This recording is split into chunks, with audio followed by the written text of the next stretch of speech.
بسم اللہ الرحمن الرحیم۔ اعتکاف کی فضیلت۔ اعتکاف کہتے ہیں مسجد میں اعتکاف کی نیت کر کے ٹھہرنے کو۔ اس کی 3 قسمیں ہیں۔ ایک واجب جو منت اور نذر کی وجہ سے ہو، جیسے یہ کہے کہ اگر میرا فلاں کام ہو گیا تو اتنے دنوں کا اعتکاف کروں گا، یا بغیر کسی کام پر موقوف کرنے کو یوں ہی کہہ لے کہ میں نے اتنے دنوں کا اعتکاف اپنے اوپر لازم کر لیا، یہ واجب ہوتا ہے، اور جتنے دنوں کی نیت کی ہے اس کا پورا کرنا ضروری ہے۔ دوسری قسم سنت ہے جو رمضان المبارک کے آخر عشرے کا ہے کہ نبی کریم صلی اللہ علیہ وسلم کی عادت شریفہ ان ایام کے اعتکاف فرمانے کی تھی۔ تیسرا اعتکاف نفل ہے، جس کے لیے نہ کوئی وقت ہے نہ ایام کی مقدار، جتنے دن کا چاہے کر لے۔ اس لیے ہر شخص کے لیے مناسب ہے کہ جب مسجد میں داخل ہوں اعتکاف کی نیت کر لیا کرے کہ جب تک نماز میں مشغول رہیں گے اعتکاف کا ثواب بھی ملتا رہے گا اور نماز بھی ادا ہو جائے گی۔ اعتکاف کا بہت زیادہ ثواب ہے، اور اس کی فضیلت اس سے زیادہ کیا ہوگی کہ نبی کریم صلی اللہ علیہ وسلم ہمیشہ اس کا اہتمام فرماتے تھے۔ معتکف یعنی اعتکاف کرنے والے کی مثال اس شخص کی طرح ہے کہ کسی کے در پر جا پڑے کہ جب تک میری درخواست قبول نہیں ہوگی میں یہاں سے ہٹوں گا نہیں۔ تو اعتکاف کرنے والے کی مثال بھی بالکل اسی طرح ہے کہ وہ اللہ کے در پر جا کر پڑ جاتا ہے کہ جب تک اللہ میری دعائیں اور میری ضرورتیں، میری حاجتیں پوری اور قبول نہیں فرمائیں گے میں یہاں سے ہٹنے والا نہیں ہوں۔ تو انسان کی تبدیلی کے لیے بہت ہی بہترین ذریعہ ہے۔ مرد کے لیے سب سے افضل جگہ مسجد مکہ ہے، پھر مسجد مدینہ منورہ، پھر مسجد بیت المقدس، ان کے بعد جامع مسجد، پھر اپنی مسجد۔ عورت کے لیے اپنے گھر کی مسجد میں اعتکاف کرنا چاہیے۔ اگر گھر میں کوئی جگہ مسجد کے نام سے متعین نہ ہو تو کسی کونے کو اس کے لیے مخصوص کر لے۔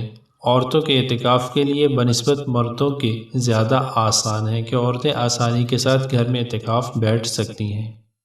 حضرت ابو سعید خدری رضی اللہ تعالیٰ عنہ کہتے ہیں کہ نبی کریم صلی اللہ علیہ وسلم نے رمضان المبارک کے پہلے عشرے میں اعتکاف فرمایا، اور پھر دوسرے عشرے میں بھی، پھر ترکی خیمے سے جس میں اعتکاف فرما رہے تھے باہر سر نکال کر ارشاد فرمایا کہ میں نے پہلے عشرے کا اعتکاف شب قدر کی تلاش اور اہتمام کی وجہ سے کیا تھا، پھر اسی کی وجہ سے دوسرے عشرے میں کیا، پھر مجھے کسی بتلانے والے یعنی فرشتے نے بتلایا کہ وہ رات آخر عشرے میں ہے، لہٰذا جو لوگ میرے ساتھ اعتکاف کر رہے ہیں وہ آخر عشرے کا بھی اعتکاف کریں۔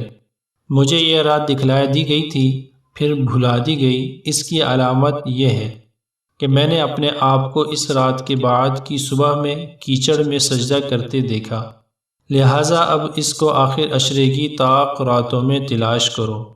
راوی کہتے ہیں کہ اس رات میں بارش ہوئی اور مسجد چھپر کی تھی، وہ ٹپکی، اور میں نے اپنی آنکھوں سے نبی کریم صلی اللہ علیہ وسلم کی پیشانی مبارک پر کیچڑ کا اثر 21 کی صبح کو دیکھا۔ نبی کریم صلی اللہ علیہ وسلم کی عادت شریفہ اعتکاف کی ہمیشہ رہی ہے۔ اسی مہینے میں تمام مہینے کا اعتکاف فرمایا، اور جس سال وصال ہوا ہے اس سال 20 روز کا اعتکاف فرمایا تھا۔ لیکن اکثر عادت شریفہ چونکہ آخر عشرے ہی کے اعتکاف کی رہی ہے، اس لیے علماء کے نزدیک سنت موقدہ وہی ہے۔ اس حدیث مبارکہ سے پتہ چلا کہ اعتکاف کی بڑی غرض شب قدر کی تلاش ہے، اور حقیقت میں اعتکاف اس کے لیے بہت ہی مناسب ہے کہ اعتکاف کی حالت میں اگر آدمی سوتا ہوا بھی ہو تب بھی عبادت میں شمار ہوتا ہے۔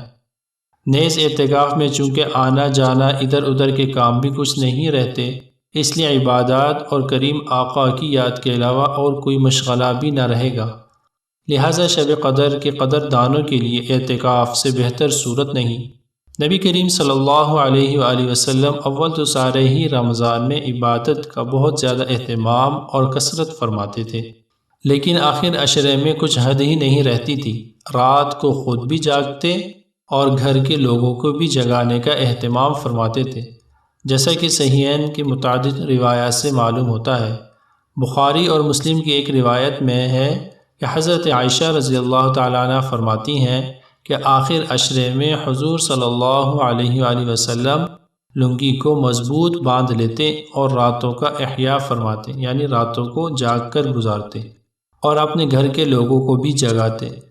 لنگی مضبوط باندھنے سے کوشش میں اہتمام کی زیادتی بھی مراد ہو سکتی ہے اور بیویوں سے بالکل یہ احتراز بھی مراد ہو سکتا ہے۔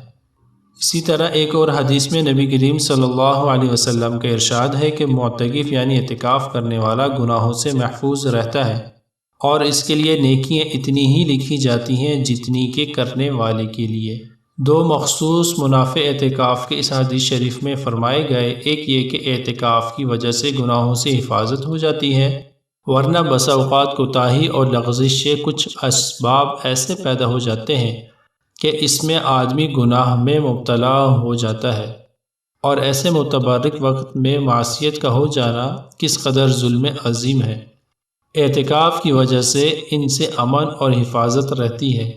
دوسرے یہ کہ بہت سے نیک اعمال جیسا کہ جنازے کی شرکت، مریض کی عیادت وغیرہ ایسے امور ہیں کہ اعتکاف میں بیٹھ جانے کی وجہ سے معتکف ان کو نہیں کر سکتا، اس لیے اعتکاف کی وجہ سے جن عبادتوں سے رکا رہا ان کا اجر بغیر کیے بھی ملتا رہے گا۔ اللہ اکبر! کس قدر رحمت اور فیاضی ہے کہ ایک عبادت آدمی کرے اور 10 عبادتوں کا ثواب مل جائے۔ در حقیقت اللہ کی رحمت بہانہ ڈھونڈتی ہے اور تھوڑی سی توجہ اور مانگ سے دھواں دھار برستی ہے۔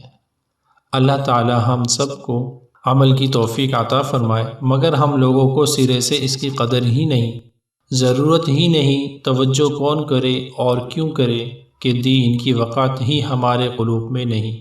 اللہ رب العزت ہمیں ان تمام باتوں پر عمل کرنے کی توفیق عطا فرمائے، آمین۔